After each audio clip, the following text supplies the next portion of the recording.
heavy rain that we had with a cloud band across it, the rain areas were extensive, and it meant that the northeasterly winds that we usually bring very hot, dry air in, they were actually bringing in some quite moist air, and certainly the week or so immediately after that very heavy rain, the temperatures, whilst not overly high, it was really humid, and that is another example of how strange the summer had been, because usually, as we all say, it's a dry heat here in Perth, but that certainly wasn't the case immediately after that rain band went through. This is Drive on ABC Radio Perth, 23 to 5, catching up with Neil Bennett from the Weather Bureau, just talking about summer. Keen for you to have your say as well. Join our conversation on 1300 222 720. I wonder if you've loved the cooler climate, or have you missed the heat this summer? When was the last time you can remember a summer like this? 1300 222 720. Join myself and Neil as we have a chat about the summer that was on our last day of summer today. You know that feature, as you were talking about, Neil, the real feature of summer here in Perth is that string of those above 40 degrees or around about 40 degree days. And I've got quite an old house, sort of the front part built in 1890-ish. And once the heat gets in, you know, it just stays in the house, and it takes like another, I don't know, it takes until sort of autumn until that leaves the house. And it never quite got that hot, that it just sort of got through the thick walls and stayed in the house, really. So I'm quite happy. Yeah, no, you're right, and I think many people see that in their power bills as well. Obviously, the use of air conditioning was probably not as high as it was, say, last year. Last summer, I think, you know, we have to remind ourselves that we did have that record equaling run of days of 40 degrees or more, where we had 4 consecutive days of 40 degrees or more back in February of 2016. So we did flip from one extreme to the other, where we had in February this year the coldest day on record for February, and then last year we had the longest run of 40 degree days almost. So it was a remarkable change. And even during January we saw some cold temperatures. We had the 5th or 6th coldest January on record, and also the 5th or 6th coldest January day on record.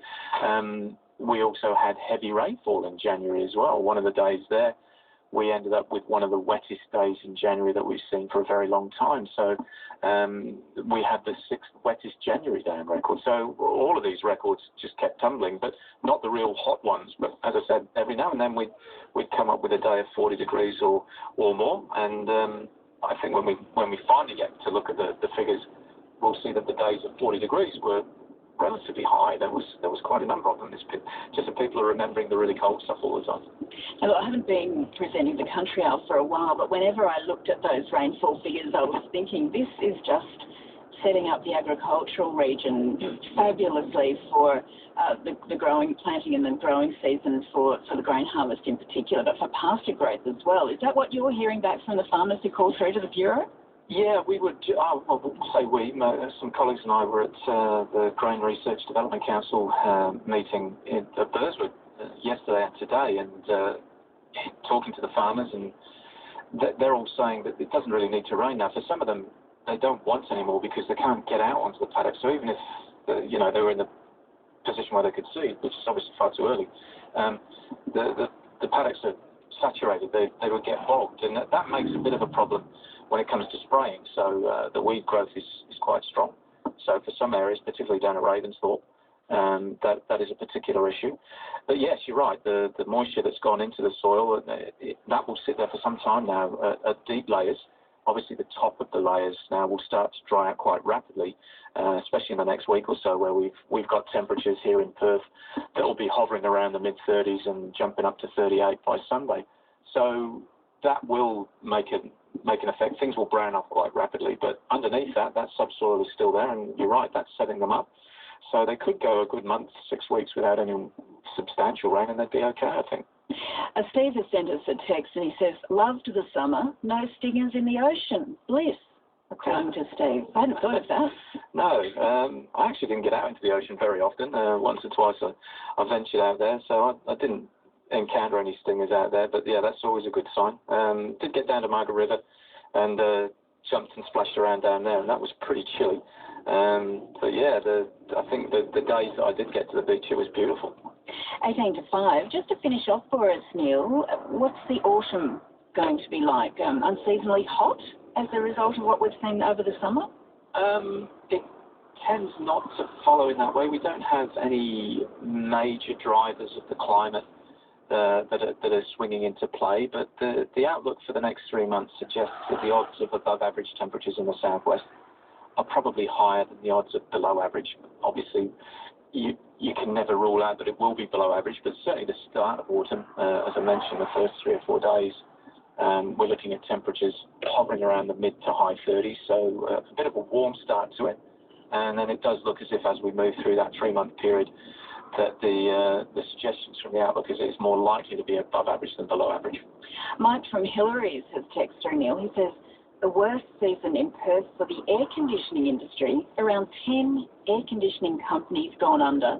Perfect storm, no summer, poor WA economy, world economic uncertainty. So there's always winners and losers, says Mike. There are. Yeah. Yeah, that's right. And I should imagine that the sales of ice cream, for example, weren't as good as people would have liked. And yes, there are flip sides to it. So you find that when you are making commentary on weather, you have to be very careful with what you say, because you say something that you think everybody wants to hear, and then there's the counter argument coming in, as we just heard there. So there's always a downside for some people and an upside for others as well. Yes, depending on your the perspective you're coming from. Great to talk to you. Thanks, Neil. Yes. Yeah, thanks very much, Belinda. Neil Bennett from the Weather Bureau just talking about summer, today being the last day of summer, and a bit of an odd one this season, hasn't it been? Just with those cool days and all that rain in particular, really making it unusual summer season for us here in Perth. On ABC Radio Perth, it's now 16. And that's it, guys.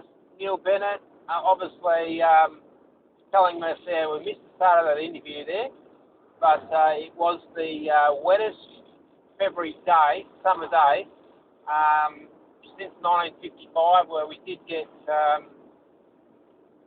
180 mils in 1955, actually broke that record by 10 or 15 millimetres.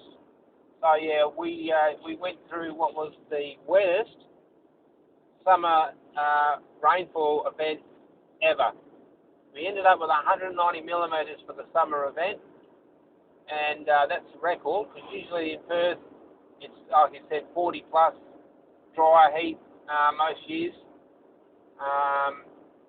So that pretty much wraps up the summer video there from the Weather Bureau, and we just want to thank Neil Bennett for his ongoing support there. What an amazing weather presenter he is. Obviously a very smart weatherman himself. And that wraps up the video for today, and I'm sure we will be back hopefully soon. Some more seriously WTF moments. I myself, Gibbo Gab, will be out there, a whole bunch of the other storm chasers, hopefully bringing some amazing lightning photos.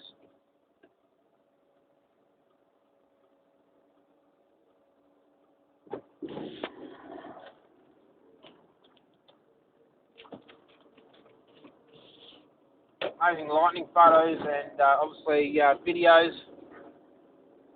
Hopefully we get some of that action towards the end of March.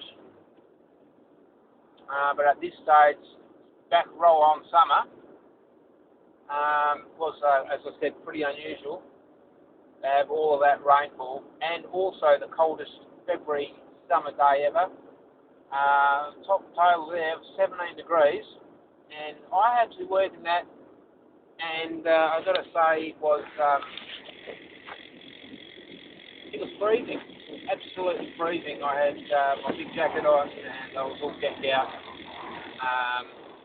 And yeah, pretty much it was a 36-hour rain event. It did rain for 36 hours non-stop, and we got 114 millimetres as well.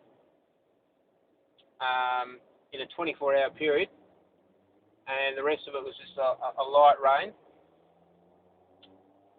And yeah, I did take some photos of that. That's also on Twitter, and yeah, it was pretty pretty amazing. So this will be the summer video for the 2017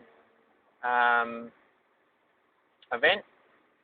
This is Gibbo Gab signing out, and goodbye.